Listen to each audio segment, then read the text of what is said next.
Uma boa noite a todos. Que bom vê-los aqui uma vez mais para a gente conversar um pouco com Deus, se aproximar um pouco mais dele, ouvir a voz dele. Sempre bom quando a gente pode ouvir a voz de alguém que a gente sabe que nos ama.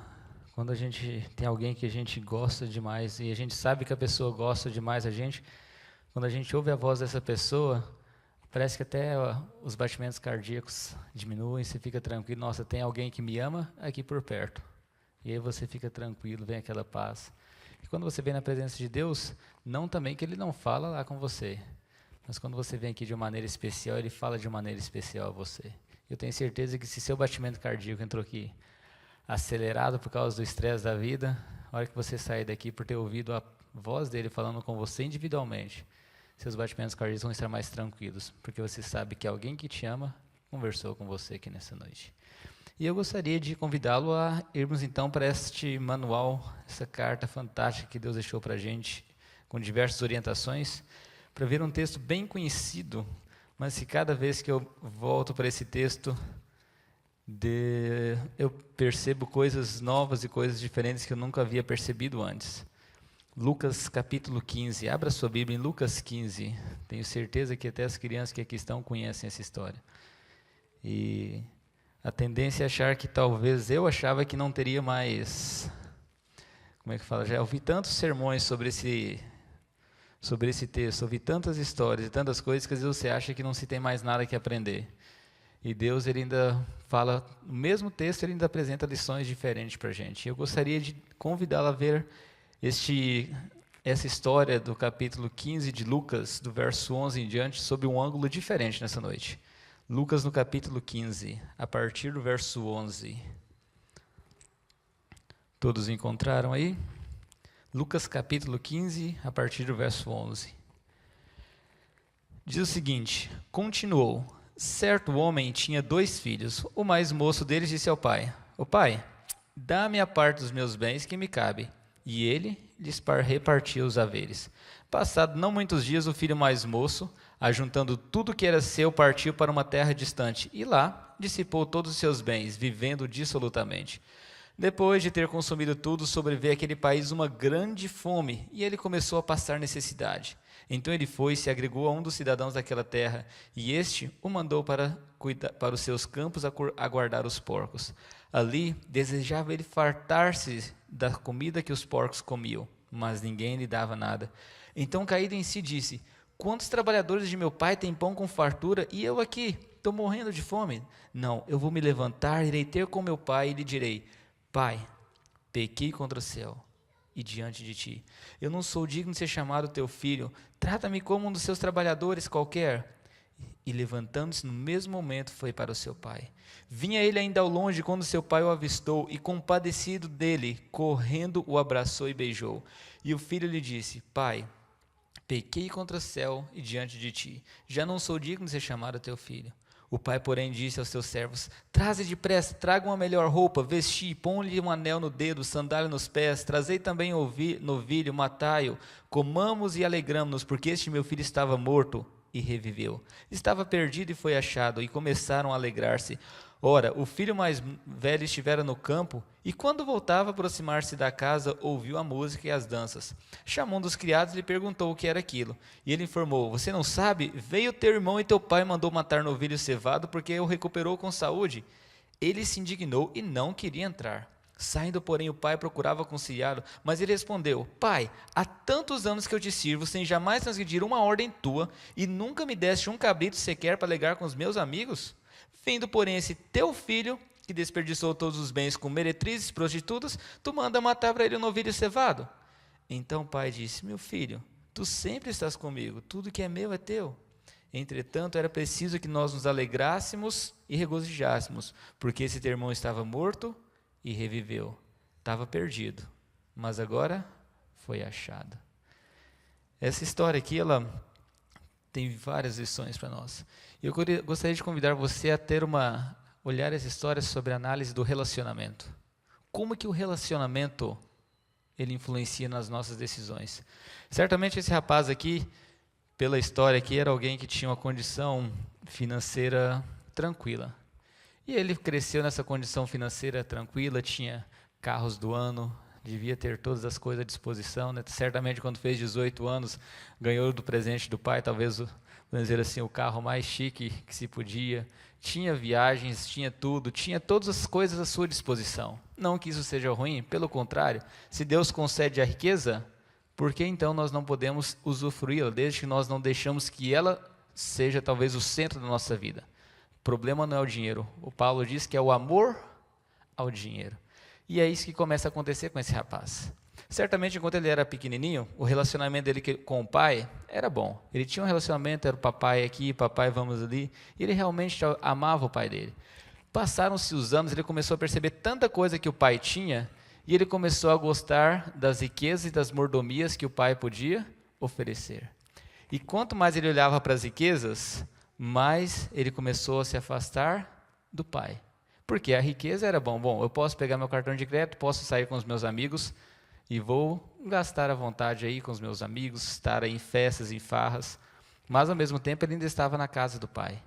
E gradualmente o tempo dele de relacionamento com o pai foi diminuindo. Até que chegou uma hora que, apesar dele talvez ainda ter um pouco de respeito ou não, a Bíblia não diz isso, mas certamente já não tinha muito respeito mais, ele vira para o pai e fala assim: pai, eu quero ir embora. Mas por que, filho? Você, pai, eu quero que o senhor vende aí, não sei o que você vai fazer, você vai me dar o dinheiro, mas eu quero a parte que corresponde ao meu dinheiro, eu quero ir. E aí o pai talvez tenta dissuadi-lo ali, talvez o irmão deveria ter tentado conciliar ali, mas não acontece nada, e ele fala assim: pai, me dá a minha parte que eu quero ir embora. O que havia acontecido? Relacionamento. O relacionamento dele com o pai certamente não era mais o mesmo da infância. O amor que ele tinha pelo pai agora não era mais forte do que o amor pelo dinheiro, pelas coisas. O tempo dele talvez gasto com os amigos, com o dinheiro, com as coisas, foi aos poucos fazendo com que ele amasse mais isso do que o pai. Então, a hora que ele havia aprendido a amar os amigos, a hora que ele aprendeu a amar as coisas, para ele deixar o pai e ficar com essas coisas, que diferença faria? Nenhuma. Ele já não amava mais o pai. E como ele não amava mais o pai, ele falou assim: pai, às vezes a tua presença talvez até me incomoda, porque eu não consigo fazer tudo aquilo que eu gosto, porque o senhor está aqui perto. Então, me dá meu dinheiro aí, deixa eu curtir a minha vida. E o pai, com a bondade que só um pai tem, eu não sou pai, mas eu entendo pelo fato do meu pai, e quem é pai entende isso melhor do que eu.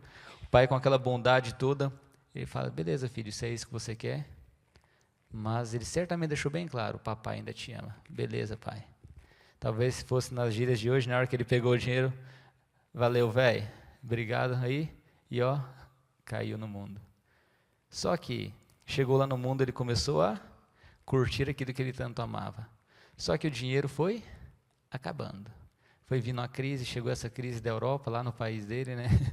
Deu uma boa comida no dinheiro dele, e dentro de pouco tempo, o dinheiro dele tinha acabado. E os amigos que ele tanto amava, ou que tanto amavam ele, ó, cada um seguiu o seu caminho. Na realidade, eles amavam ele? Não.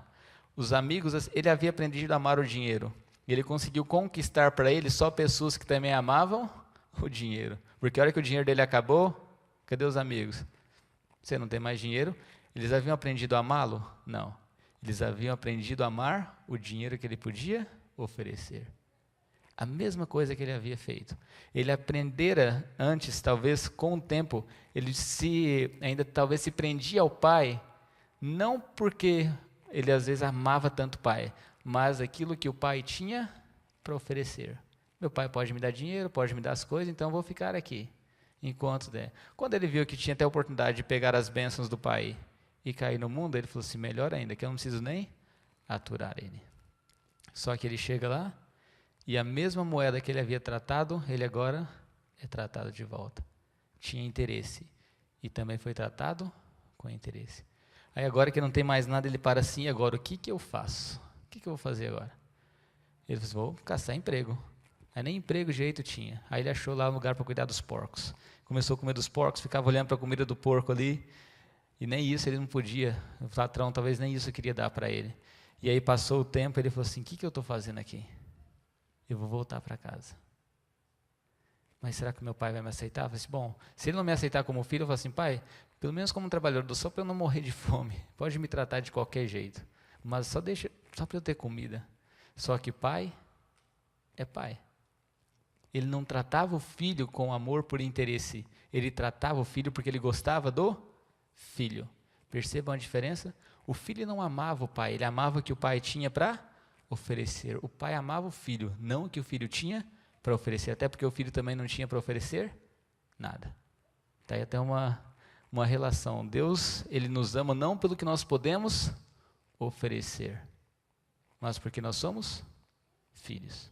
E quando ele chega em casa, o pai sai correndo, desesperadamente. Certamente o pai já estava esperando, porque a hora que ele vê o filho e vai correndo, ele dá um abraço e fala assim, filho, que bom que você voltou para casa. E ele coloca ali o sinal de que devolvia para ele todo o direito, as posses, coloca o anel e tudo. E quando eles estão ali fazendo a festa, chega o outro irmão. E aí quando o outro irmão chega, ele pega e fala assim, chama um empregado, o que está acontecendo aí? E aí ele fala assim, não sabe isso ainda? Seu irmão voltou. Ele, meu irmão? E aí ele pega e fala assim, como assim?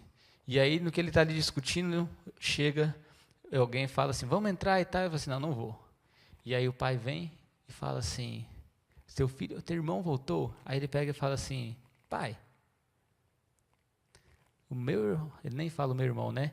Esse teu filho saiu, gastou todo o dinheiro, agora volta para casa, só faz festinha para ele? Não tem vergonha não, pai? Tem vergonha na família? Ele gasta tudo, chega aqui e só faz uma festinha para ele? Eu estou aqui a vida inteira, nunca saí de casa. O que você não fez para mim até hoje? Fez nada. Fez nada, nem um cabritinho o senhor me deu para fazer festa com meus amigos. Agora chega o meu irmão, gastou tudo com prostituta, o senhor dá um abraço nele, fala, bem-vindo filho, faz todas as coisas para ele, e para mim isso não faz nada? Esse teu filho, não é nem meu irmão, né? Esse teu filho. E ele nem tratou o pai com respeito também. E o pai fala assim, filho, como assim? Não estou entendendo. Eu disse, não, porque o senhor nunca fez nada. Eu falei assim, não filho, mas você não é meu filho? Você está aqui, não está? Tudo que é meu é teu, você não precisa pedir, é teu, não tem essa questão. Você não é meu empregado, você é meu filho, o que é meu é teu. Então por que essa preocupação? E aí com essa interrogação a história acaba. Jesus não conclui, não fala se o filho entrou, se o filho ficou de fora. Você for Ellen White, ela não fala também se o filho entrou, se o filho ficou de fora. A história acaba aí. Porque Jesus queria que a história terminasse aí. Existem algumas lições que nós podemos entender dessa história. E eu gostava muito, professor Amin, sou um fã de carteirinha desse grande homem, e ele costumava, às vezes nas aulas dele sobre os evangelhos, ele contando essa história, ele colocava uma vida nesse evangelho, e ele pega e vai falando assim, me lembro do dia que ele falou, o seguinte, essa história não é sobre o filho perdido. Essa história, o foco dela não é os filhos, o foco dela é o pai. E eu, na hora, a primeira vez que eu vi assim, como assim o foco é o pai? Ele falou assim, na realidade existem dois filhos perdidos, um fora e um dentro. O de dentro só não saiu, mas está perdido do mesmo jeito. Tão egoísta quanto o outro, tão interesseiro quanto o outro, tão buscando as coisas que quer quanto o outro. A única diferença é que ele está aqui dentro. Só que o caso dele ainda é pior, ele nem sabe que está perdido. Um está perdido lá fora e outro está perdido aqui dentro. Na realidade, o foco dessa história é um pai desinteressado buscando salvar os dois filhos que estavam perdidos. Não era um, eram dois. Na realidade, quando a gente vai analisar aqui, tanto o filho mais novo, que podemos dizer aqui, que sai, quanto o filho mais velho que estava em casa, estavam perdidos. Haviam aprendido a buscar no pai só as coisas que lhes interessavam. Eles não queriam um relacionamento com o pai, eles queriam as coisas que o pai tinha para oferecer. Eles queriam as coisas que o pai podia dar, não o pai. Eles queriam os benefícios do pai. E abrindo só um parênteses aqui, a gente já continua fazendo essa análise de relacionamento. Muitas vezes é fácil você perceber quando você tem essa ideia de podemos dizer assim, do síndrome do filho mais velho, como o pastor Amin chama. Porque você começa a perceber o seguinte, alguém que estava lá fora, que às vezes curtiu a vida toda, quando entra na igreja, você vira e fala assim, nossa, mas tem cara de pau de aparecer aqui ainda, né? Ou se você vê um vizinho teu que é totalmente corrupto, faz tudo errado, se dando bem na vida, você fica, Senhor, eu faço tudo pelo Senhor. Olha a vida dele como está bem abençoada, eu não tenho nada. Queria dizer o seguinte, você está com a síndrome do filho mais velho, você não entendeu que você é filho, você está achando que você é empregado. Que só porque você vem na igreja que você faz as coisas, que Deus vai te dar as coisas. Não é assim, você já é filho. E lembre-se, empregado não recebe herança, escravo não recebe herança. Quem recebe herança? Filho. É só filho que recebe herança. Empregado não recebe. Então, se você fica olhando para as pessoas, os ímpios lá fora, como Davi um dia exclamou, Senhor, olha como eles estão indo bem, eu estou me dando mal, e você fica com inveja deles, fica reclamando para Deus, é porque você ainda não entendeu quem você é, porque Jesus disse para você, tudo que é meu, é seu. Você está preocupado com o quê? É porque você ainda está com a síndrome de empregado, e eu sinto muito, empregados, escravos, não recebem herança, só o filho. Mas o porquê que esses dois chegaram a esse ponto? Aconteceu uma coisa. Buscavam as coisas do pai, mas não o pai. E às vezes, o que tem acontecido na minha vida, e que talvez pode acontecer na sua vida, é justamente isso. Sem nós percebermos, virmos à igreja, ou ajoelharmos em casa, fazermos os cultos, buscando as coisas e as bênçãos do Pai, mas não um relacionamento com o Pai. E aí sabe o que vai acontecer? A hora que o Pai não te der alguma coisa, você vira as costas e vai embora chateadinho, bravo porque Ele não te deu. Porque você não ama o Pai. Você amava as coisas que Ele podia oferecer. E a hora que Ele não te conceder aquilo que você tanto queria, você fica com raiva de Deus e se manda. Porque não desenvolvi um relacionamento com o Pai. Eu tinha um interesse egoísta. Às vezes até parecia que eu estava realmente buscando a Deus, que eu vinha sempre à igreja, orava, isso, aquilo. E um dia, eu falo por experiência própria, caiu a minha ficha lendo essa história aqui, que eu estava buscando não um relacionamento com Deus, eu estava buscando as coisas que Deus tinha para me oferecer. E aí, a hora que viessem os problemas, o que ia acontecer comigo? Eu ia cair fora, porque eu não conhecia Deus. Aí, como eu não conhecia, como é que eu podia confiar que Ele ia poder fazer alguma coisa para mim? Eu ia achar que Ele não ia me oferecer nada. Buscando a Deus, mas as coisas de Deus, e não a Deus. Por isso que o relacionamento é essencial. Por isso que oração é essencial. Por isso que leitura da Bíblia é essencial. Não é essencial, como diz em inglês, é um must. Tem que acontecer. Tem que haver oração. Tem que haver estudo da Bíblia. Porque senão eu não vou ter um relacionamento com Deus. E se não tiver relacionamento com Deus, eu vou buscá-lo só por interesse. A hora que eu precisei, eu disco lá, como é que é o nome dos socorro lá mesmo? 191? 190, né? A hora que eu precisei de um socorro, eu disco 190. Aí Deus, que é paciente demais, às vezes vai e atende, e aí eu, beleza, obrigado, Senhor, até daqui a pouco. Eu não estou buscando um relacionamento com Deus, estou buscando aquilo que Deus tem para me oferecer. Mas eu gostaria de pedir para que você nessa noite saísse daqui disposto a buscar não as coisas que Deus tem para te oferecer, mas buscasse a Deus. Buscasse um relacionamento com Deus. Porque a hora que você conhecer a Deus, e a hora que você estiver andando junto com Ele, enquanto você caminha com Ele, você encontrou um obstáculo aqui, Ele fala assim, filho, eu te ajudo a passar aqui. E você vai poder falar assim, e aí pai, o que eu faço aqui agora? Ele fala assim, filho, faz isso aqui. E aí você confia. E se alguma hora, alguma coisa que você não quiser, Ele fala assim, filho, não dá, você fala assim, papai, beleza, se não pode, eu entendo. Eu entendo que é porque eu sei que o Senhor se preocupa comigo. Eu sei que o Senhor tem outros interesses para mim. Mas ainda assim a gente vai continuar caminhando junto. Mas se eu não caminho junto com Ele, a hora que Ele não me dá aquilo que eu quero, eu fico bravo e viro a cara para Deus. E aí quem é que sofre com isso? Só eu. Só eu. Porque quem é que depende de Deus? Sou eu. Deus não depende de mim. Mas eu sim dependo de Deus. Então eu gostaria de pedir que você procurasse estar bem junto a Cristo todos os dias, ao lado dele todos os dias, porque aí você vai entender o que é caminhar com Deus. Não busque apenas as coisas que Deus tem para te oferecer, busque a Deus.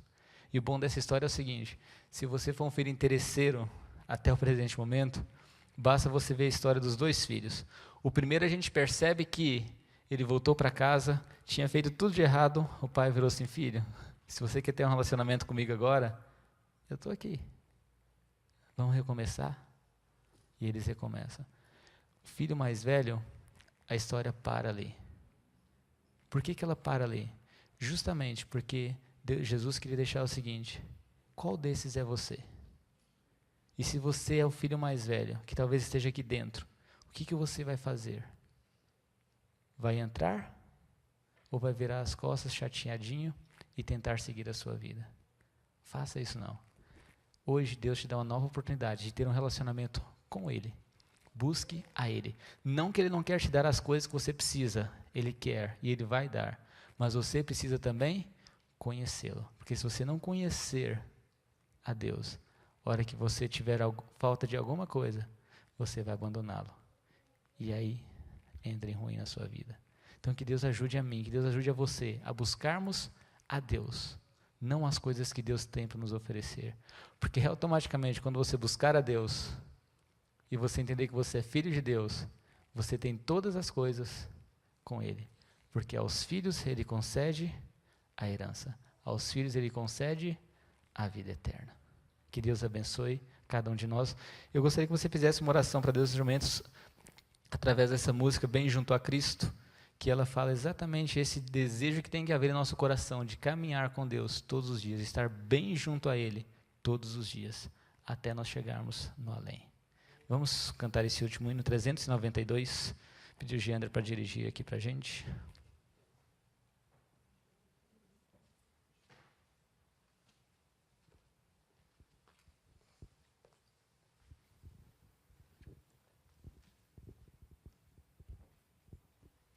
Vamos ficar de pé.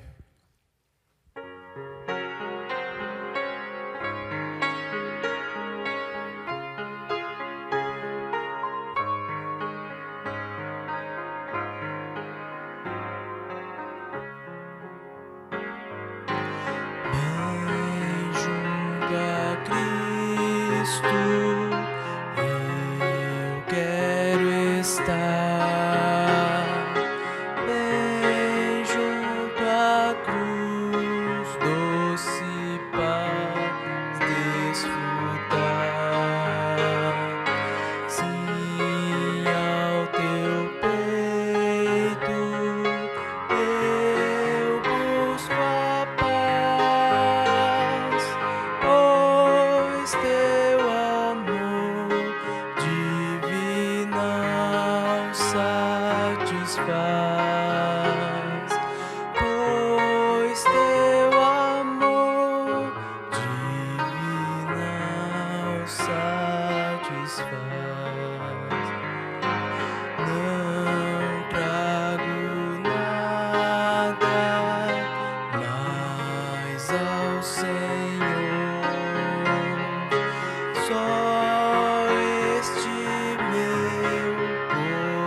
Nosso Deus e nosso Pai, nós queremos rogar a Ti humildemente nessa noite que ajude-nos a buscarmos a Ti. É bem verdade que nós precisamos de coisa, é bem verdade que nós precisamos de bênçãos, mas essas bênçãos não estão acima do relacionamento contigo. Elas não podem ser mais importantes do que o nosso relacionamento contigo. Nós precisamos ter, sim, um relacionamento contigo, porque quando nós não pudermos ter aquilo que nós tanto gostaríamos, ainda assim, nós confiaremos em Ti, porque certamente nós vamos ser aprendidos a Te conhecer, e ao conhecer a Ti cada vez mais, nós vamos ser aprendidos a confiar. Que cada um, ao sair daqui essa noite, saia com a certeza, Senhor, de que o Senhor recebe cada um de nós de volta nos braços. Se há alguém aqui que talvez esteja perdido lá fora, ou que talvez esteja perdido aqui dentro, obrigado porque dá a oportunidade uma vez mais essa noite de retornarmos para casa, de retornarmos para os Teus braços e recomeçarmos uma nova vida ao Teu lado. Não permita que nenhum de nós saia daqui nessa noite sem ter tomado a firme decisão de buscar a Ti, não importando as consequências. Obrigado por nos aceitar. Obrigado por receber-nos de volta em casa nesta noite. Leva-nos em paz. É o que nós oramos por Cristo. Amém, Senhor. Uma boa noite a todos e um bom restante de semana. E até amanhã, às 6h30, aqueles que aqui puderem estar.